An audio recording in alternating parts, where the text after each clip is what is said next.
The alarm tore through the palace before I even lifted my mop from the floor. Red light spilled down the corridor walls, pulsing in rhythm with a sound I had never heard before, a sound like glass grinding against metal, and every guard on the level went sprinting past me toward the nursery wing. I pressed myself against the wall to let them pass, my cleaning cart rattling from the force of their boots. My name is Callum Bright, and 3 months ago, I never imagined I would be standing in the heart of an alien palace, holding a mop instead of a mission. I came here as part of the first human labor exchange, cleared for menial work because the Velmiri Empire did not trust humans with anything more important than floors and trash bins. That was fine by me. Steady pay, quiet nights, nobody expecting much from the janitor. Tonight, that was about to change. I followed the noise, not because I was told to, but because something in my gut pulled me forward. The nursery doors stood open, and through them, I saw chaos. 6 Velmiri physicians surrounded a crystal bassinet, their long fingers hovering over floating diagnostic screens that blinked red warnings in symbols I could not read. Advisors in silver robes shouted over each other.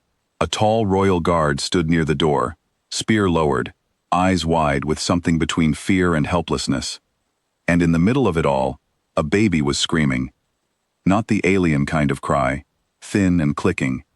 This was the heir to the throne, the first of a new bloodline, born only 6 days ago after decades of failed pregnancies across the empire. Every scientist on this ship had studied that infant like a miracle, and now the miracle was thrashing, its small body flushed dark violet, limbs jerking, breath coming in short, desperate gasps. "The neural readings are collapsing," one physician said, her voice cracking. "We have never seen this pattern. Nothing in the archive matches it." "Get the Grand Physician," another shouted. "Get anyone." A monitor beeped a long, flat warning tone, and the whole room seemed to hold its breath. I should not have been there. I knew that. My clearance let me clean floors 2 levels down, nothing higher, nothing near the royal wing. But my feet carried me through the doorway before my mind caught up, and nobody stopped me, because nobody was looking at the janitor. Nobody ever looked at the janitor. I got close enough to see the baby clearly, and something in my chest went still. The infant was overheated, yes, that much anyone could see, but the flailing limbs, the arched back, the frantic gasping between screams, none of that looked like a neural collapse to me. It looked like something I had seen 100 times before, back home, in my sister's apartment, at 2 in the morning, holding my niece while she screamed through a bout of trapped gas and pure exhausted overstimulation. It looked like a baby who needed to be held the right way, and needed someone to stop shining bright lights and running loud machines around her. "Turn off the scanner arrays," I said. Nobody heard me. I said it again, louder. A physician turned, startled, as if a mop had spoken. "This chamber is restricted. Guards, remove this custodian immediately." 2 guards started toward me. I did not move. "Your instruments are useless right now," I said, keeping my voice steady even though my heart was hammering. "Look at her. She is not seizing. She is overwhelmed. Too much noise, too much light, too many hands, and she is in pain from her stomach, not her brain." The Grand Physician entered at that exact moment, an older Velmiri with pale gold eyes and robes trimmed in deep blue, the kind of presence that made the room go quiet out of pure habit. He took one look at the readings, one look at the screaming infant, and his composure cracked for just a second. "Her vitals are dropping," he said. "Prepare the stasis chamber." "No," I said. Every eye in the room turned to me. I felt the weight of that attention like a physical thing, but I did not back down, because I had seen this before, and stasis chambers were built to stop dying, not to soothe pain. "If you freeze her metabolism now, in this state, you could damage her permanently," I said, drawing on nothing but instinct and a half-remembered conversation with my sister about newborn physiology being fragile during high-stress events. "Give me 30 seconds. If I am wrong, do whatever you want." The Grand Physician stared at me, and something in his expression shifted from panic to a strange, desperate curiosity, the way a drowning man looks at anything floating nearby. 30 seconds, he said. Nobody moved to stop me this time. I walked to the crystal bassinet, my hands trembling despite my calm voice, and I looked at the tiny creature inside it. Violet skin, 4 small arms, a face shaped nothing like a human child, but underneath all of that unfamiliar biology, she was still just a baby in distress, and babies across the galaxy probably were not so different underneath the noise. I reached in and lifted her. A collective gasp rippled through the room. Someone shouted about contamination protocols, someone else about unauthorized contact with the royal bloodline, but I ignored all of it and focused on the small, trembling body in my arms. I tucked her against my chest, the way I used to hold my niece, one arm supporting her head and neck, the other beneath her body, angling her slightly upright so the pressure came off her stomach. I began to sway, slow and steady, side to side, the motion older than any species, older than any empire. Her screaming did not stop right away. If anything, it spiked, and for a horrible second I thought I had made a catastrophic mistake in front of the most powerful people on the ship. Then I started to hum. It was not any song in particular, just a low, steady note, rising and falling gently, the same tune my mother used to hum to me when I was small and could not sleep. I felt ridiculous doing it in front of alien physicians and silver-robed advisors, but I kept going, rocking, humming, patting her back in slow, rhythmic circles. 10 seconds passed. The screaming cracked into hiccups. 15 seconds. Her tiny fists unclenched. 20 seconds. The violent flush in her skin began to fade, replaced by a softer lavender. At 25 seconds, she released a long, shuddering breath, and something in the diagnostic screens behind me changed pitch, the frantic red warnings softening into a calmer amber glow. By the time I reached 30 seconds, the room was completely silent, except for one physician whispering numbers to another in disbelief.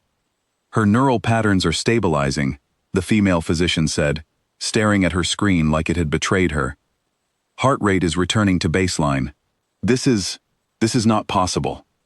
The infant let out one final soft whimper against my shoulder, then closed her eyes, breathing slow and even, fully asleep in my arms, as if the last several minutes of chaos had never happened. Nobody in that nursery spoke for a long moment. I stood there, holding the heir to an entire empire, feeling every stare in the room boring into me, waiting for punishment, waiting for guards to drag me away for daring to touch royalty without permission. My arms ached with tension that had nothing to do with the baby's weight. The doors opened again, and the room straightened like soldiers called to attention. The Queen Mother entered, tall and regal, her presence sharp enough to cut glass, flanked by 2 more guards who immediately reached for their weapons the moment they saw a human cradling her granddaughter. "Explain," she said, her voice low and dangerous, eyes locked on me. The Grand Physician stepped forward quickly. "Your Highness, the child was in severe distress.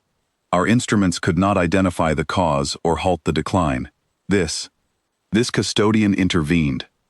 The Queen Mother's gaze slid to me, cold and assessing, and I felt every muscle in my body tense, certain I was about to lose my position, or worse. "She was overstimulated," I said quietly, before anyone could stop me. "Too much noise and light and unfamiliar hands. She needed to be held simply, and moved gently, and given quiet. It is common among human infants. I did not know if it would be the same for her, but I hoped the basics might still apply." The Queen Mother studied the sleeping child in my arms for a long moment, watching the steady rise and fall of her small chest, listening to the soft, even breathing that had replaced screaming just minutes before. "You risked execution to touch her without authorization," she said. "Yes," I admitted. I could not stand by and watch, knowing what I knew. Something shifted behind the Queen Mother's pale gold eyes, something that was not quite warmth, but was no longer pure judgment either. "Bring him closer," she said to the guards, who hesitated before stepping aside. I approached slowly, still cradling the infant, my legs unsteady beneath me. The Queen Mother reached out and gently touched her granddaughter's small hand, watching the tiny fingers curl instinctively around one of her own. For the first time since I had entered that chamber, her expression softened completely. "You saved her," she said, not as a question, but as a quiet, stunned realization. "A servant of this palace saved the heir when our finest physicians could not." I only recognized something familiar, I said.